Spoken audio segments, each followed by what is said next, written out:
అందులో మనం దేని గురించి చెప్పుకుంటున్నాం ఇప్పుడు? హరికథ. హరికథకి సంబంధించి ఒక మంచి కళాకారులు ఉన్నారు. ఆయన మన ప్రాంతానికి చెందిన వాళ్ళే. ఆయన పేరేమిటి? ఆదిభట్ల నారాయణ దాస్ గారు. ఆయన గ్రామం కూడా మన పక్కనే ఉంది, సీతానగరం మండలం అజ్జాడ. ఆయన హరికథ కళాకారుల్లో చాలా గొప్పవారు. ఆయన కొన్ని హరికథలు రాశారు. అనేక మంది హరిదాసులు ఆయన దగ్గరే హరికథ ఎలా చెప్పాలో నేర్చుకున్నారు. అంత గొప్ప వ్యక్తి ఆయన. కాబట్టి ఈ హరికథ ప్రత్యేకించి మన తెలుగు వాళ్ళకి ఒక అద్భుతమైన కళ. ఈ హరికథలో మనకి పాటల్లో మనం చదివినట్టుగా ఇందులో సంగీతం, సాహిత్యం, నృత్యం, అభినయం. సంగీతం, సాహిత్యం, నృత్యం, అభినయం. సంగీతం అంటే పాడడం, అలాగే సాహిత్యం అంటే పాడడానికి ఒక పాట అంటూ ఉండాలి కదా. ఆ రాయబడినటువంటి గీతాలు ఏమంటూ ఉంటాయి అందులో, కీర్తనలు, అవి వాటిని సాహిత్యం అంటాం. అభినయం అంటే ఏమిటి? అభినయం అంటే నటన. అభినయం అంటే ఏంటి? నటన. నటన మనం చెప్తున్నటువంటి విషయాన్ని నటించి చూపిస్తుంటారు. ఉదాహరణకి రాముడు ఆ రావణాసుడి పైన బాణం సంధించాడంటే ఇలాగ బాణం సంధించినట్టుగా అభినయం చేసి చూపిస్తారు. అభినయం. మరొకటి ఏమిటి? అభినయంతో పాటుగా సంగీతం, సాహిత్యం, నృత్యం, అభినయం. నృత్యం అంటే నాట్యం. నాట్యం కూడా చేస్తారు. హరిదాస్ గారు కొన్నిసార్లు ఆయన కాళ్ళకి గజ్జలు కట్టుకుంటారు. ఆ తర్వాత ఆ కీర్తనకు అనుగుణంగా చేతిలో చిరతలు వాయిస్తూ మృదంగంలో వచ్చేటువంటి ఆ తాళానికి అనుగుణంగా కొంతమంది హరిదాసులు మంచి నాట్యం కూడా చేస్తారు. కాబట్టి ఈ నాలుగింటి యొక్క సమాహారమే హరికథ. ఈ హరికథ చాలా అద్భుతమైనటువంటి ఒక ప్రక్రియ మనం చెప్పుకున్నాం. రంగస్థలం మీద ఉండేటువంటి ఒక అద్భుతమైన ప్రక్రియ. ఆ ప్రక్రియ గురించి ఇప్పుడు మనం మాట్లాడుతున్నాం. అయితే ఇందులో మనకి బాగా తెలిసినటువంటిది హరికథ ముందే చెప్పుకున్నాం. ఒక 3-4 గంటల కాలం పడుతుంది ఒక హరికథకి. ఎంతకాలం పడుతుంది? 3-4 గంటలు. ఎందుకంటే మధ్యలో ఆ కథను వివరిస్తూ మధ్యలో కొన్ని పాటలు ఉంటాయి, కీర్తనలు ఉంటాయి, తర్వాత ప్రజల్ని నవ్వించడం కోసం కొన్ని పిట్ట కథలు ఉంటాయి. కాబట్టి అది 3-4 గంటలు పడుతుంది. అంత పెద్ద హరికథని మనం ఇక్కడ క్లాసులో ప్రదర్శించలేము. కానీ ఒక సినిమాలో సీతా కళ్యాణం అనేటువంటి ఒక హరికథని ఒక నటుడి చేత యాక్ట్ చేయించారు. ఆ హరికథ ఒకసారి మనం విందాం. వింటే చాలా బాగుంటుంది. అది పూర్వం ఒక వాగ్దానం అని ఒక సినిమాలో వచ్చింది ఆ హరికథ. ఆ హరికథ నేను చెప్తాను, అది ఎలా ఉంటుందో చూడండి. అందులో గేయాలు ఉంటాయి, కీర్తనలు ఉంటాయి, మాటలు ఉంటాయి. వింటూ ఉంటే చాలా ఉత్సాహంగా ఉంటుంది. అయితే హరిదాస్ గారు వస్తారు, ముందు రంగస్థలం మీదకి వచ్చి నిలబడతారు. ఆయన ముందుగా ఒక దైవ ప్రార్థన చేస్తారు. ఏదైనా పురాణం కానీ లేదైనా ఏదైనా చెప్పినప్పుడు మనం పాఠశాల మొదటికి వచ్చిన వెంటనే ఏం చేస్తాం? శుక్లాంబరధరం విష్ణు అని ప్రార్థన చేస్తున్నాం కదా. అలాగే హరిదాస్ గారు కూడా ఒకసారి హరికథ మొదలుపెట్టారు. ఆయన శ్రీనగజాతనయం సహృదయం, శ్రీనగజాతనయం సహృదయం, చింతయామి సదయం త్రిజగన్మహోదయం, శ్రీనగజాతనయం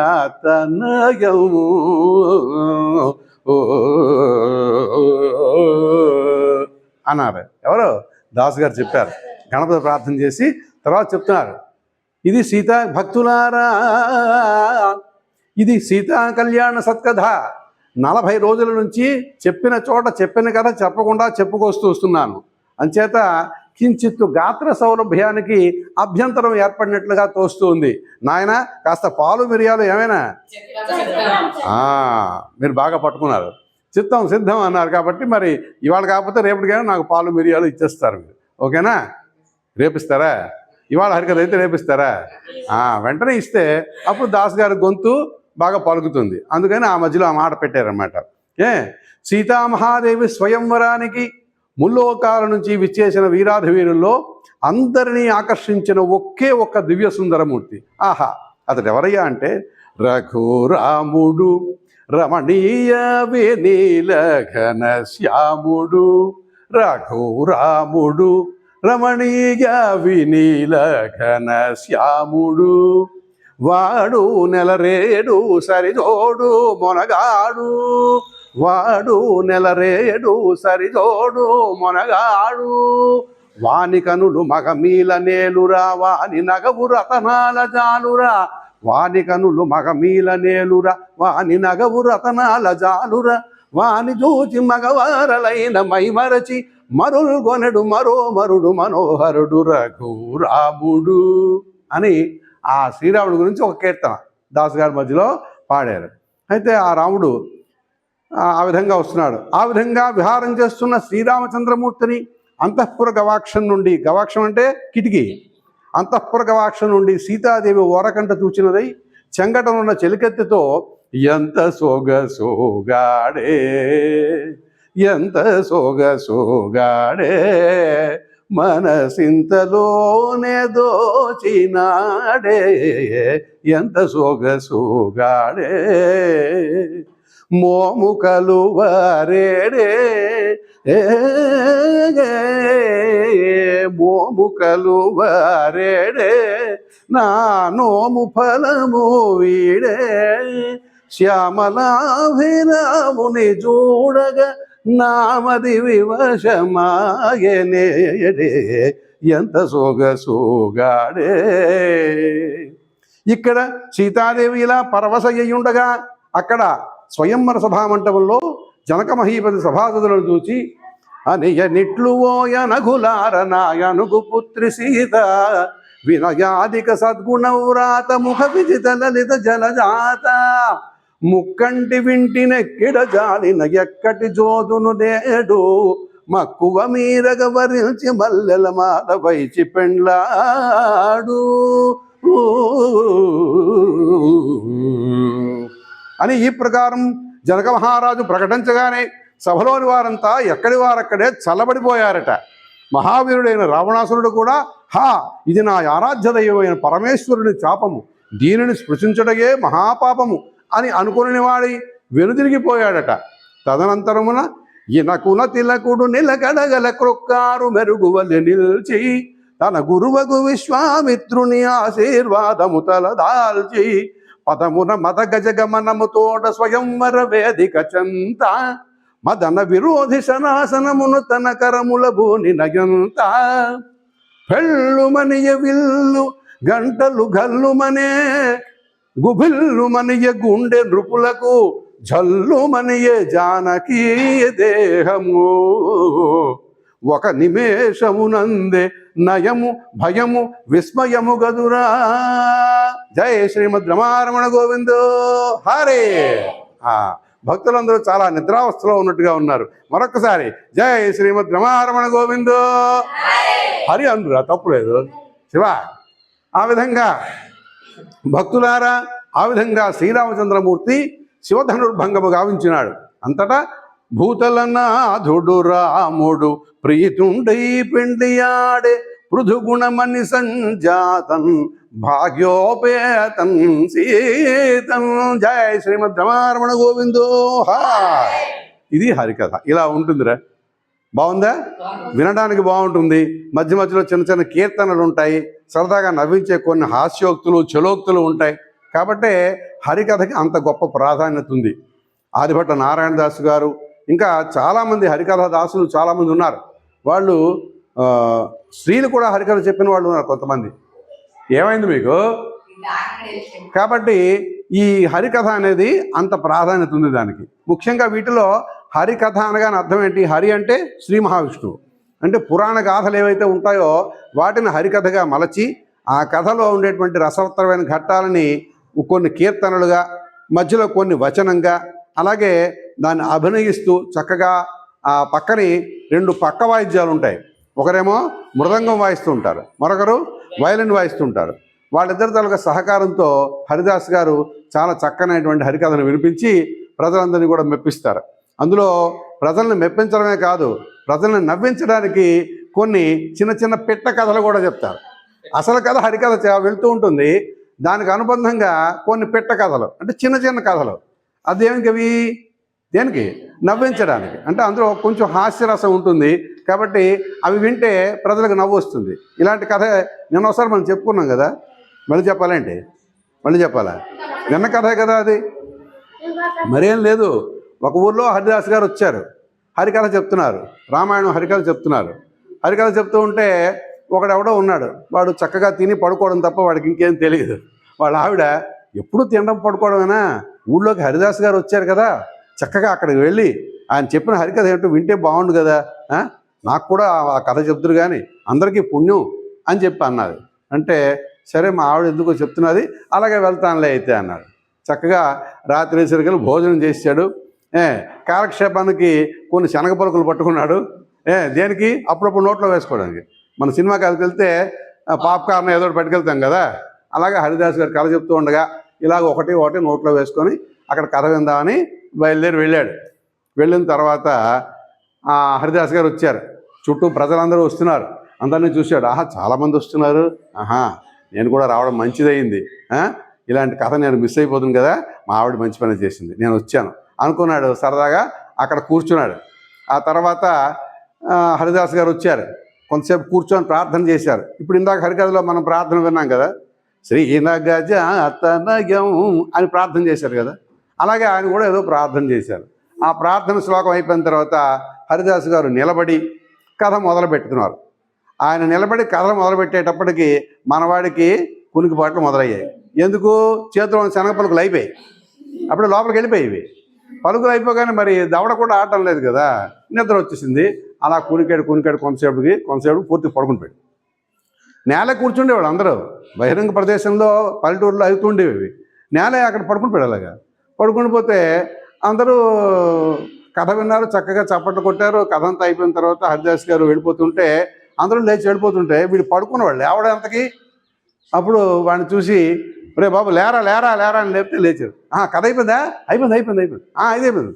కాబట్టి వీళ్ళు లేచారు కాబట్టి దుప్పటి తెలుసుకున్నాడు. ఇంటికి వెళ్ళిపోయాడు. ఇంటికి వెళ్ళిపోయిన తర్వాత అయితే కథ విన్నారండి అని అడిగింది వాళ్ళ ఆవిడ. బాగా ఉంది, చాలా బాగుంది కథ, వెరీ గుడ్. అది చెప్తారా? ఒకరోజుకి ఏం చెప్తాను, ఇంకా ఉంటారు కదా దాస్ గారు, 3 రోజులు నేను కథకు వెళ్ళొచ్చిన తర్వాత అప్పుడు నీకు చెప్తాను. మంచివాడు మా ఆయన, మంచివాడు మా ఆయన బంగారం అనుకుంది ఆవిడ. అనుకొని మర్నాడు కూడా మళ్ళీ కథకు పంపించింది. ఈరోజు వెరైటీ మార్చింది. నిన్న శనగ పలుకులు పట్టుకెళ్ళారు కదా, ఇవాళ బఠానీలు. బఠానీలు అలా నోట్లో వేసుకుంటూ కథకు వెళ్ళాడండి. మళ్ళీ కథ మామూలే. కథ ప్రారంభమయ్యేసరికల్లా బఠానీలు పూర్తయిపోయాయి. ఆ తర్వాత మనవాడు నిద్రలోకి జారుకున్నాడు. కథ అయిపోయింది. మళ్ళీ బట్టలు దులుపుకొని ఇంటికి వచ్చాడు. 3వ రోజు కూడా అలాగే అయిపోయింది. 4వ రోజు వాళ్ళ ఆవిడ అడిగింది, ఇవాళ మీరు కథకి వెళ్ళే ముందర మీరు ఏం విన్నారో, ఈ 4 రోజుల్లో హరిదాస్ గారు ఏం చెప్పారో అది నాకు సవిస్తరంగా చెప్పాలి. చచ్చేవరా నాయన అనుకున్నాడు వీడు వింటే కదా కథ. మరి వినలేదు. మరి వాళ్ళ ఆవిడ మాత్రం ఒప్పట్లే, ఎలాగైనా చెప్పాల్సిందే, నాకు 3 రోజులు కథ విన్నారు కదా, చెప్పండి, ఎంతో కొంత పుణ్యం అంతా మీకే వచ్చేస్తే అలాగా, నాకు కూడా రావాలి కదా, నేను మీ ఆవిడ్ని కదా, అందుకు నాకు చెప్పండి అన్నాడు. అంటే సరే మరి మా ఆవిడ ఒప్పుకుంటున్నది, చెబుదామని కథ మొదలుపెట్టాడు. వస్తున్నారు వస్తున్నారు వస్తున్నారు రా, వస్తున్నారు వస్తున్నారు వస్తున్నారు రా.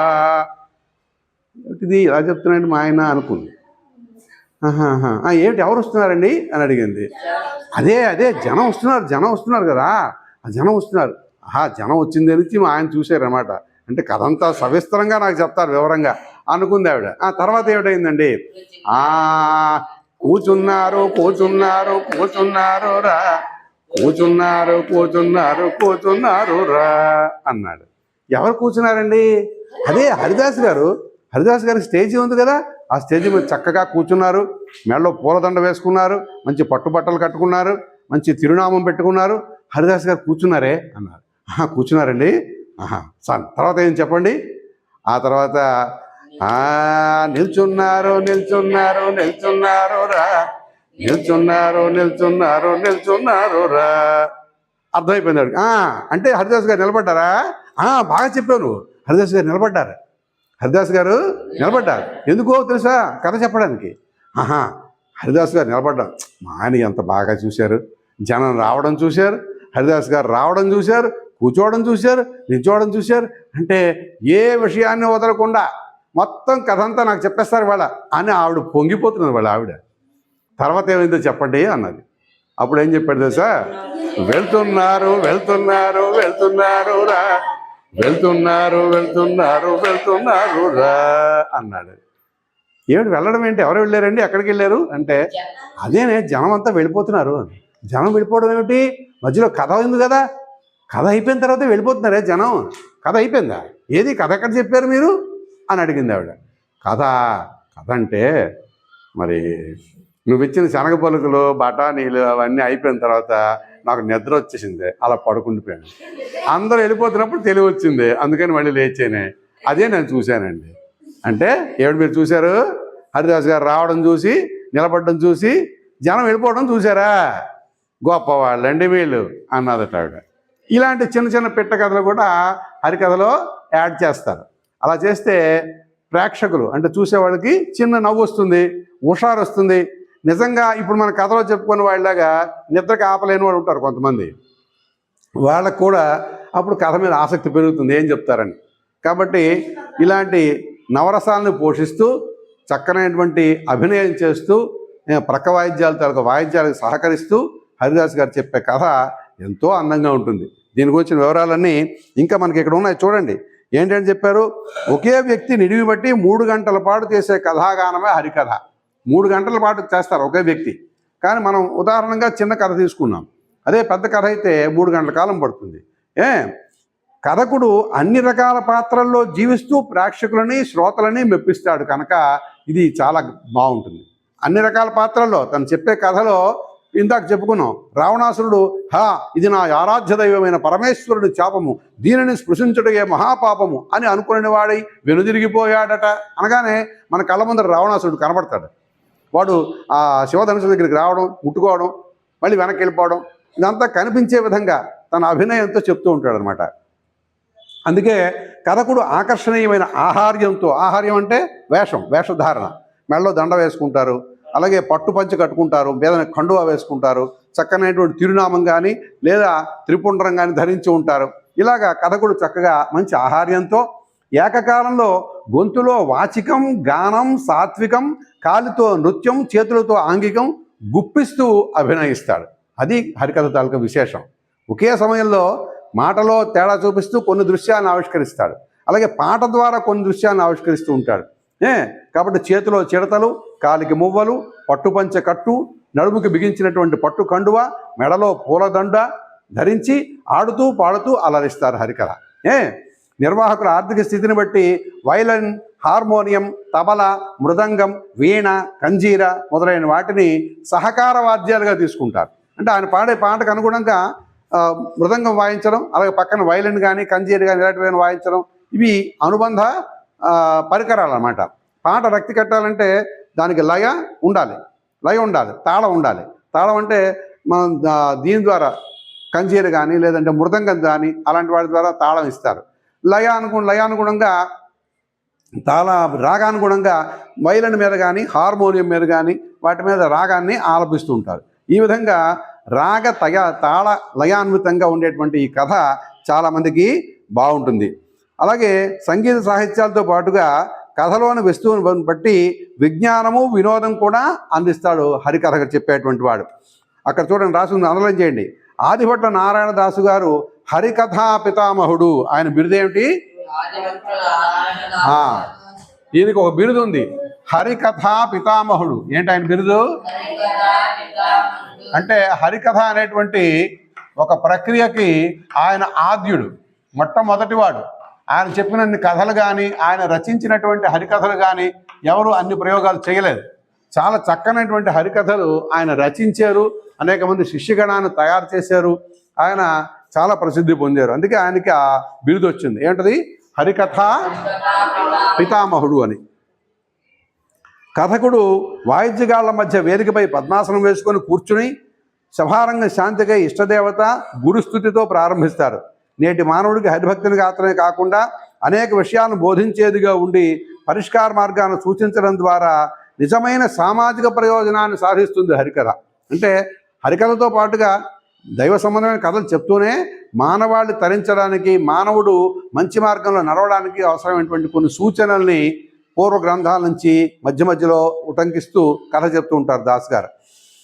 అలాగే భక్తి ప్రబోధమే కాకుండా దేశభక్తి, సాంఘిక దురాచారాలపై ధ్వజమెత్తే సామాజిక శక్తిగా ఎదిగి జాతీయ సమైక్యత సాధన ప్రక్రియగా కూడా హరికథ గొప్ప కీర్తిని సంపాదించింది అని మనం చెప్పొచ్చు. కాబట్టి హరికథ తెలుగు వాళ్ళకి మాత్రమే ఉన్నటువంటి ఒక అద్భుతమైన ప్రక్రియ. అటువంటి హరికథ గురించి మనం నేర్చుకున్నాం. అందులో ముఖ్యమైనటువంటి ఒక వ్యక్తి అజ్జాడ వాస్తవమైనటువంటి ఆదిభట్ల నారాయణ దాస్ గారి గురించి తెలుసుకున్నాం. దీని మీద కొన్ని క్వశ్చన్స్ తర్వాత అడుగుతాను. ఈ పాఠానికి నోట్స్ పూర్తి చేసేయండి.